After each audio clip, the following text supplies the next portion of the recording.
Hi everyone! In today's video, I'm going to do a tier list of characters based on kind of the mid portion of the game Seiya Legend of Justice.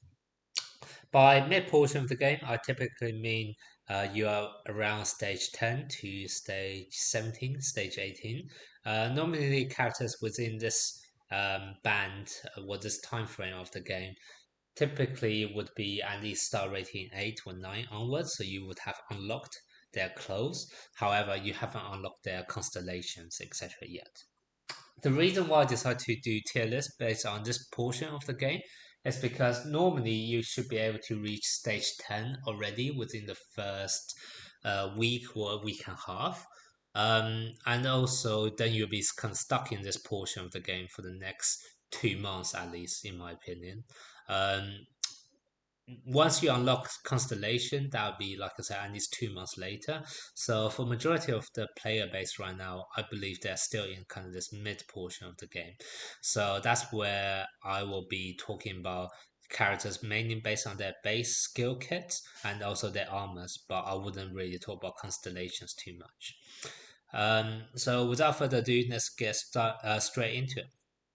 Now, for this tier list, I have five different tiers. I have tier 0, which are obviously the best character in the game right now. Then we have meta, which are characters who are not as good, but definitely uh, very excellent characters that you see a lot of time in teams. Then you have good characters who are just good.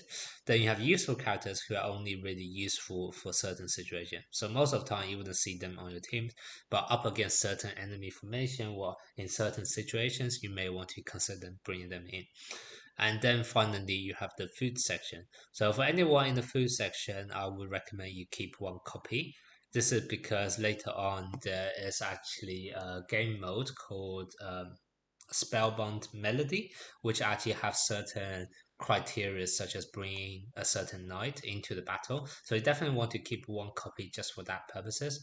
But any extra copies of yours, you can definitely use them as fodder to level up your more useful characters.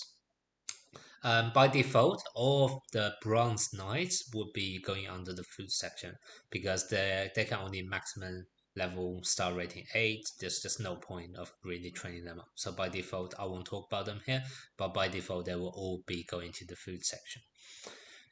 Alright, so now let's get started with a very solid meta character.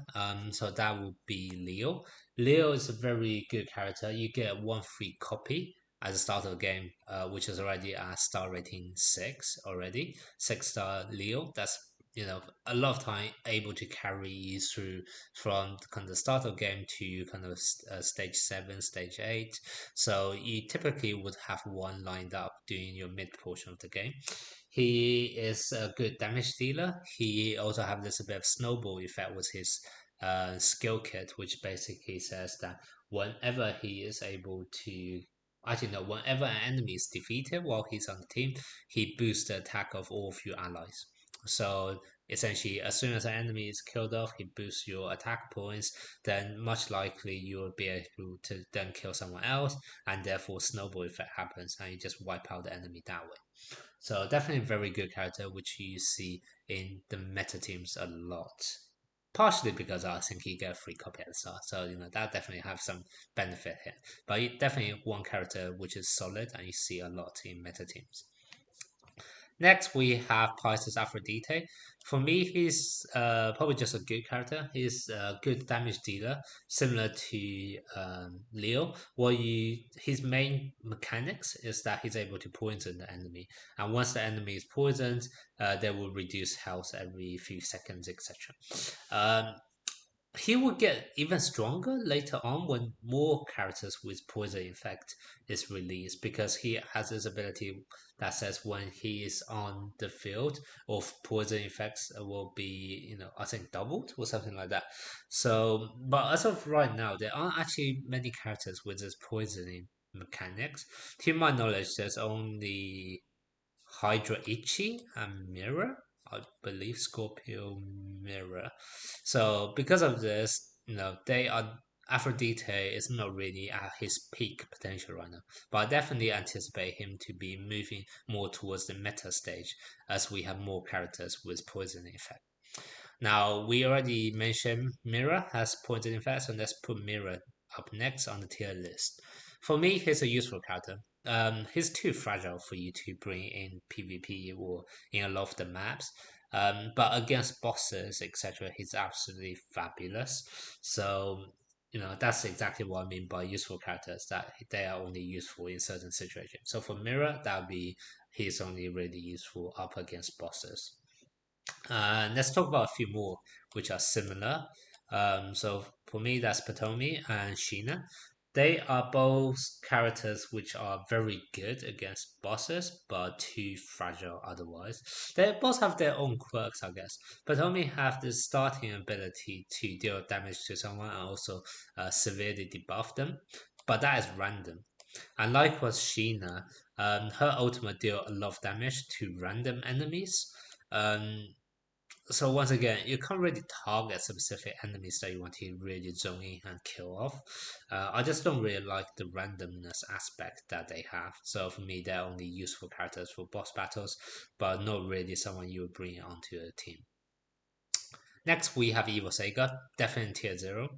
Evo Sega is kind of everywhere in the top teams right now, alongside with Cancer Desma, so I'll actually talk about them together. They're a very good combo.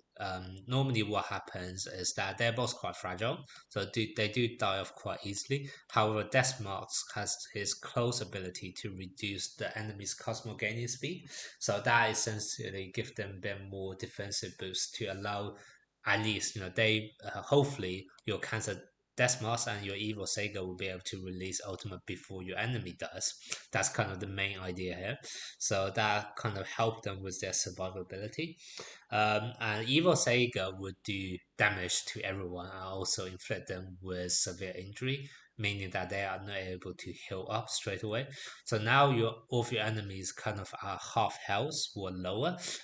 Cancer Deathmark is then able to use his ultimate to kill off the enemy knights, and with Cancer Deathmark's close ability, whenever an enemy is killed off, he absorbs their Cosmo, and therefore Cancer Deathmark is ready to fire again his ultimate. So those two are very good combo, and I will place both of them at tier 0. I'll put Evo Sega in front of Desmar because Desmar without Evo Sega is not really seen much because there aren't that many other good water element knights. You really kind of only see Desmar in rainbow teams of 5 different elements, and for that to happen, you need Evo Sega. Um, on the other hand, Evo Sega kind of works in information. So for this reason, I will say Evo Sega is in front of Desmos in terms of tier 0. Next, we have Arco. Argo is a useful character in my eyes. Once again, he has this bit of randomness mechanic, which I'm not too fond of, but he's definitely very useful in certain situations. Basically, the main thing for Argo is that he's able to randomly petrify enemies who attack him. That's especially useful as a counter against the likes of Sheena or against Leo, where their ultimate is attacking the enemy multiple times. So every single attack they inflict, if it's up against Argo, there's a chance that they will be petrified. So a lot of time you will see, Leo launch his ultimate, the first hit hits Argo, Leo becomes petrified, and it's essentially he is not able to use the rest of his ultimate. So Argo is just a very good counter towards enemies who do multiple numbers of attacks for their ultimate. So for that reason, top of the useful tier for me. Let's next put down a few food tier characters. I won't talk too much about them. They are just food. They're not quite good enough for you to be used in any situation. There's normally always another character which are better than them or perform similar amount of role but better. The only one I'll call out is Babel. Babel in the mid portion of the game, it's not that good. But once you actually unlock his constellation, his damage output increased dramatically and actually probably make him more of a useful character later on. But in the mid portion of the game, he's only considered food for me. But definitely later on, when his constellation is unlocked, he's often used as a counter to Poseidon, so another upcoming tier 0 character, which is not right now released in the game. But yeah, in the future, there will be a new character called Poseidon who do absolute, massive. You will kind of see Poseidon in every single meta team in the future, and Babel is one of the best counter for Poseidon. But that's only when Babel has his constellation unlocked. So as of the mid portion of the game, as I mentioned at the start of the video, he is only at the top of the food list for me. Next, we have Capricorn Shura. For me, Capricorn Shura is top of the good tier or bottom of the meta tier. I'll probably put him bottom of the meta tier. He's very good in the sense that he ignores and will reduce certain percentage of the enemy's defense. This is not a character you typically see him shine at the start of the game because everyone is quite squashy at the start of the game. You don't typically have high defense, but as the game move on to the later stages, everyone have really high defense, and then you can just see Capcom Shura's damage output increase dramatically as he goes towards the end of the game. So for this reason, he kind of scales as the game moves along. So I definitely think he is worthy of a spot in the meta level. Next, we have Misty, who is actually kind of on the opposite end of Capricorn Shura. Misty is very good early game. Like you can tell immediately the difference between a team with Misty and a team without Misty, all the way up to kind of stage 14, stage 15. Stage 15 and onwards, Misty kind of get quite fragile. Like he will be quite easily defeated within the first few seconds of the game. Um, so completely opposite to Capricorn Shura, who kind of get better as the game goes on. Misty is very good at start of the game, but then kind of trails off slightly as you move along. But nonetheless, definitely a meta character in my eyes if we talk about the mid portion of the game. Next, we have Taurus. Taurus is another very good character in the meta list for sure. His main mechanics is that he's able to target the enemy with the lowest HP and therefore reflect the damage that he would taken. A portion of those damage will be reflected to the enemy with the lowest HP. This normally allows you to kill off the enemy's main damage dealer quickly because normally the main damage dealer would have the lowest HP, especially when you are up against Sagittarius, who I'll talk later, and also Evo Sega. Both of them, because they are more rare characters who have only been released recently or opened in the pool recently, they typically be a lower star level compared to other knights. So as a result, they likely have the lowest HP on enemy formation. So Taurus will be able to zone in on them and kill them off. So very useful. So that's normally in PvP.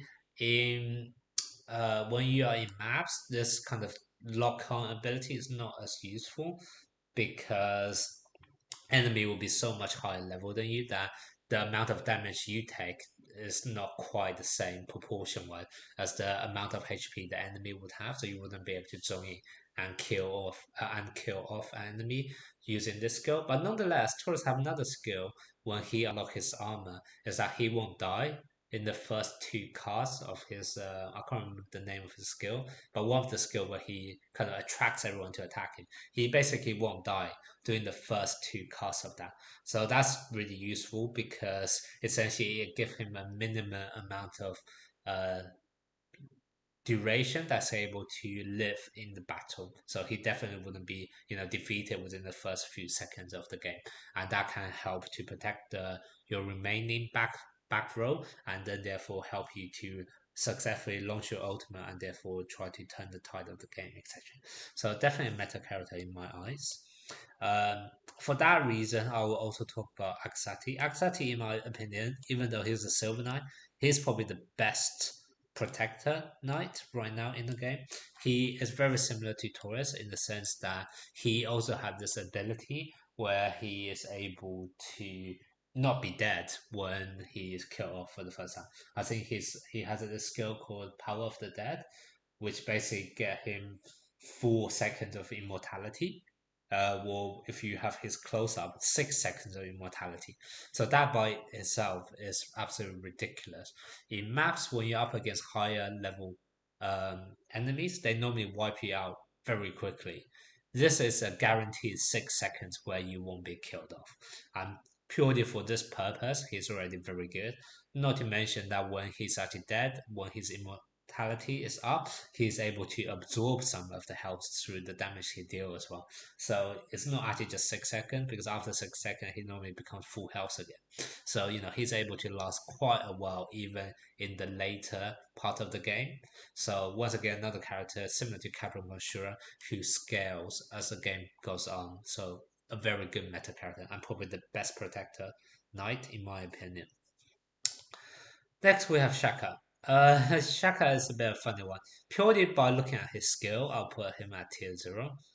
However, he's locked behind VIP, which basically means that you first of all have to invest a lot of money just to even get him, and even then, most people will only have a limited number of copies. So what you typically see is Shaka is probably level 6, level 7 star rating at most because you can only get 2 or 4 copies of him.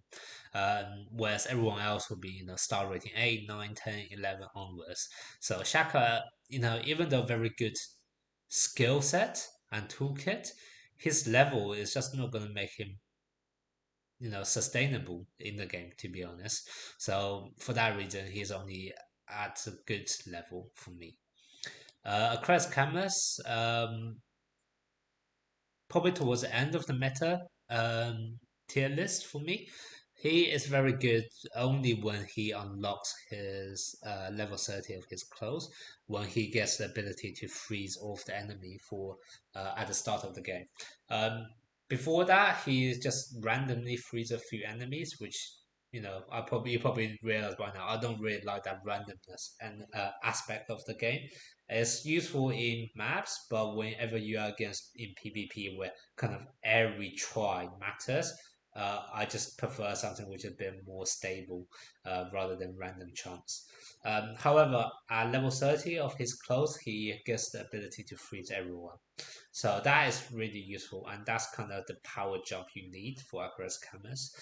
Because what this means is that all of the enemy will be frozen, so their customer wouldn't be gaining, whereas your one still do, and that helps your character to release ultimate first. And whoever launch their ultimate in a battle first typically ends up winning the game.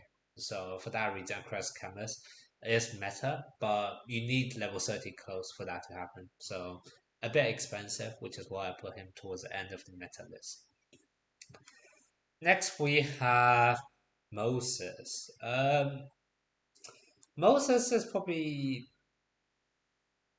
start of the useful tier list for me. Moses is again another character which dramatically increase his usefulness when he unlock his constellation. If he has his constellation unlocked, he for me will probably be at the bottom of the meta list or at the top of the good list. But before then, I don't typically find Moses to be that useful. His main characteristic is that he's able to get rid of debuffs. Actually, yeah, maybe bottom of the good list. He does have a very useful effect of the ability to get rid of debuffs and also dispel any control effects, etc. So for that reason, he's very good. You typically, though, only find him you put him on the team because he's the only water element who's actually able to stay up front as a protector now. So that's typically when I would actually use Moses. But like I said, Moses get massive power jump once he unlock his constellation. So right now in mid portion of the game, he's probably bottom of the good list. But as soon as he get his constellation, he will definitely be more towards the front of the good tier or end of the meta tier.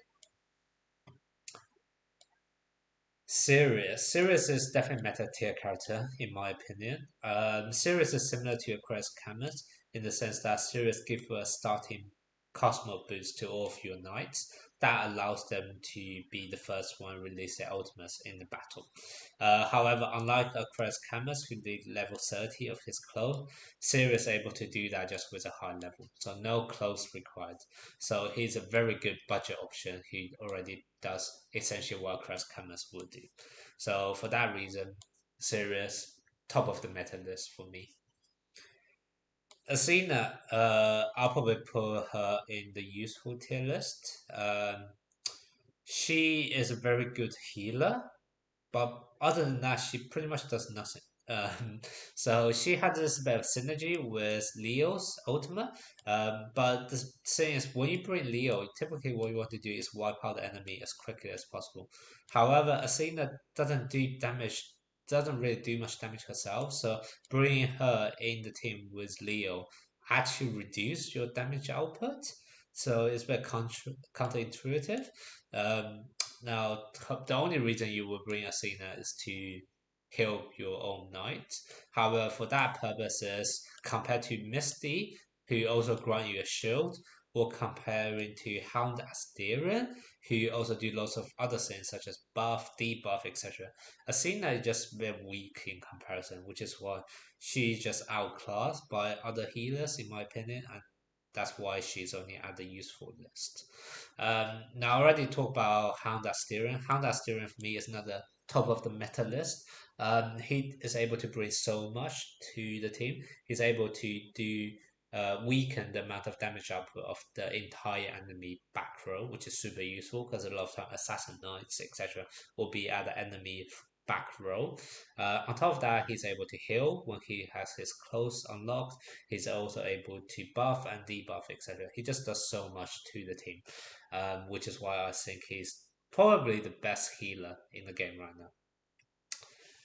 Next, we have Librodoko. Librodoko, for me, is again another really weird mechanic character. He is very good as a protector knight in the sense that he's able to protect himself. However, he doesn't really provide any protective ability to the rest of the team. So often you end up seeing Librodoko being the only one left standing on your team, which is not really what protector knights should be doing. What Librodoko does is he actually brings a bit of offensive support because when he's at level 20 of his clothes, he's able to grant off your allies with crit and critical chance damage boost. So he's actually quite useful when you want to retry the map multiple just times just to see whether you're able to get lucky and use your crit to go past through the map stage. That's typically how I view Librodoko. He is definitely very good defensively, no doubt about that. But the main thing with him is that I find him only able to protect himself, but not the rest of the team, which is really annoying. So that's why I put him in the meta tier list, but towards the end. Next, we have Aris Mu. Aris Mu for me is a tier 0 character. Probably at the bottom of the tier 0, but tier 0 nonetheless. He's able to bring a lot to the team as well. He's able to heal your weakest enemy. Sorry, heal your weakest ally. He's able to grant a shield. He's able to do decent amount of damage. He's also able to apply control effects through blinding the enemy, which is actually even applicable in boss battles where bosses are normally immune to all control effects. However, you can still blind the boss. So that's very good. So overall, a very decent character. Once again, if you are just starting the game, there's an event where you can get a copy of Aris Mu by end of that. So typically would end up with a high enough level of Aris Mu as well. So I definitely think Aris Mu is worthy of tier 0 spot. Next, we have Sagittarius. Sagittarius for me is another tier 0 character. I'll probably put him either before or after Evo Sega. They're about the same. So the thing with Sagittarius is that you really need to make him release his ultimate. He has this snowball effect where as soon as he kills off an enemy, he recharges an insane amount of Cosmo and then make him almost ready to fire off another ultimate straight away, and then effectively killing off the next enemy, and you just pick off the enemy one by one this way. He is very good, especially when you're attacking, because then you can actually position Sagittarius in the role which is corresponding to the enemy you want to kill off. So super good in offensive formations. In defensive formations, it's not as good because the enemy can now choose which of their knights they want to sacrifice as a result. But still, it's quite tricky because if you actually put a weak character against Sagittarius, then Sagittarius get his snowball effect rolling. So you kind of need to put not the best character, but not the weakest character either, to counter Sagittarius positioning. Um, so overall, Sagittarius definitely a tier 0 character, super useful. I would say on par with Evo Sega in terms of how useful he can be. Next, we have normal Sega. Normal Sega is probably the best character in the game right now, in my opinion, better than Evil Sega. Um, the reason being is that Gemini Sega is able to get stronger as the battle goes on, whereas Evil Sega kind of peak at the start of the game. Now, at the very beginning of the game, in the early stages, all of your enemies and your allies have weak defense because they're all low level. So Evo Sega is absolutely devastating there. He's just able to kill off a lot of enemies when he releases his ultimate. However, as the game goes on, all of the enemies are getting higher level and higher level. A lot of time they're higher, much higher level than you. So it's very unlikely for you to kill off an enemy with just the launch of an ultimate. So this often means that battles are lasting gonna be a lot longer than 20-30 seconds, and Evo Sega will be getting weaker every single second, unlike Gemini Sega, who is gonna get stronger as the time goes on. So for me, Evo Sega is very good nonetheless. However, comparatively, I will find Gemini Sega to be a lot more useful towards the later part of the game. Next, we have Mermaid Tetris. Mermaid Tetris is a very good character, in my opinion. Yeah, I'll probably put Mermaid Tetris towards the front of the good list.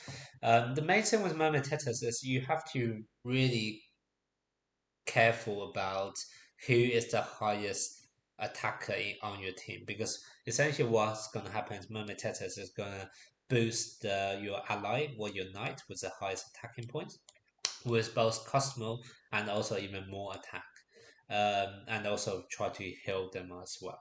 So, for example, if you pair this off with Sagittarius, that would be a deadly duo because Sagittarius already recharged Cosmo pretty quickly. Now, with Mermaid Tetris, you can almost guarantee Sagittarius will be the first one to release his attack. On top of that, he actually grants a bit of attacking buff as well to Sagittarius. So this makes Sagittarius much more likely to be able to one hit KO one of the enemy knights and therefore get that snowball effect rolling. Um, so definitely Mermaid Tetris is very useful, but you just have to be careful about who is actually the one with the highest attacking points on your team. A lot of time because Sagittarius, like I mentioned, you get fewer copy of them, so he will be at a lower star rating compared to the rest of the team. And you may sometimes find awkward situation where your highest level is actually someone like Taurus, who doesn't really need Mermaid Tetris to boost their attack. So you just need to be a bit careful about situations such as that. But nonetheless, a very good character, and she will get even better in the future when Poseidon will be released. Next, we have Virgo Shun. Virgo Shun, in my eyes, is another tier 0 character. I will even place him on top of, in front of Evo Sega, because Virgo Shun just brings so much to the team once again. He's able to, first of all, have this area effect, similar to the dimensional fields that Sega is able to apply. He also have that. At level 30 of his clothes, he is able to do that at the start of the game. And that by itself is game changing. You are kind of entering a battle with everyone already being debuffed, all of your enemy being debuffed and reduced health.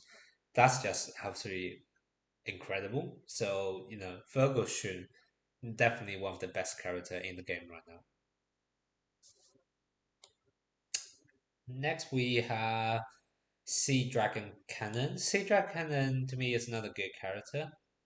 Uh, Probably in front of Shaka purely because Shaka you only get limited copies. Um, Sea Dragon Cannon because only released recently. I haven't seen him much in the meta. He is very good. Skill set. The only thing I find a bit awkward about him is that his skill set seems to suggest you want to put him in the front row so that he takes a lot of damage and therefore in turn reflect the damage he would take to the enemy doing his ultimate, and also at level 30 of his close he get massive amount of attacking boost when he's below 50% of his health.